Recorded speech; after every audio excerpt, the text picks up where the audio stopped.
One day right there in Alabama, little black boys and black girls will be able to join hands with little white boys and white girls as sisters and brothers. I have a dream today. One day. Shania Steven. I'm in 11th grade and I'm from Howell, New Jersey. In the film Selma, the African American population prevailed over a host of oppressors and gained the inalienable right to vote. The First Amendment states, Congress shall make no law respecting an establishment of religion or prohibiting the free exercise thereof or abridging the freedom of speech or of the press or the right of the people to peaceably to assemble and to petition the government for a redress of grievances. The First Amendment allowed the people to assemble and have the authority of doing what they needed to do to gain their right to vote. To specify, these courageous Americans took the appropriate path in utilizing the First Amendment by participating in multiple marches and protests. One scene in the film was particularly powerful. A group of about 40 to 50 people, including Martin Luther King Jr., peacefully protested outside of the courthouse where Annie Lee Cooper, an aging woman, was unfairly denied voting registration. The protesters were first verbally abused and angrily told to leave, but they stood their ground.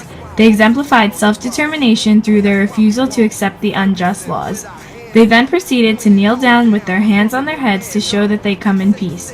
Unfortunately, due to old age, Sullivan Jackson, a peaceful participant in the protest, couldn't kneel. The police responded violently. With frustration building, Annie Lee Cooper punched the officer for terrorizing the old man.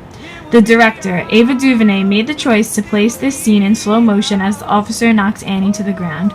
This was a crucial decision by the director. As Annie slowly fell to the ground, I felt my heart beating as quickly as I imagined hers beating in that moment. The film presented Dr. Martin Luther King Jr. as more than an iconic role model. The director's choices in this film allowed for more personal look at Dr. King, him as just a man.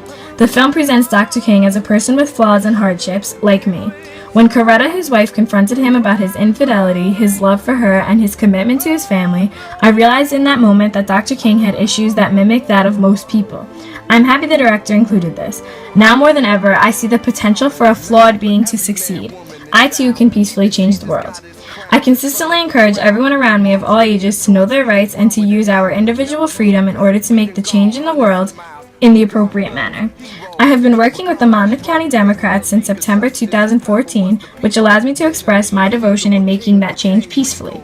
Through this, I have been able to meet current-day heroes such as Cory Booker, New Jersey's first African-American senator. I am also a member of the Howell Police Athletic League Youth Leadership Council, which has allowed me to participate in peaceful protests such as the 50th anniversary of the March on Washington, where I had the opportunity to hear the voices of Congressman John Lewis, Senator Booker, and Bernice King.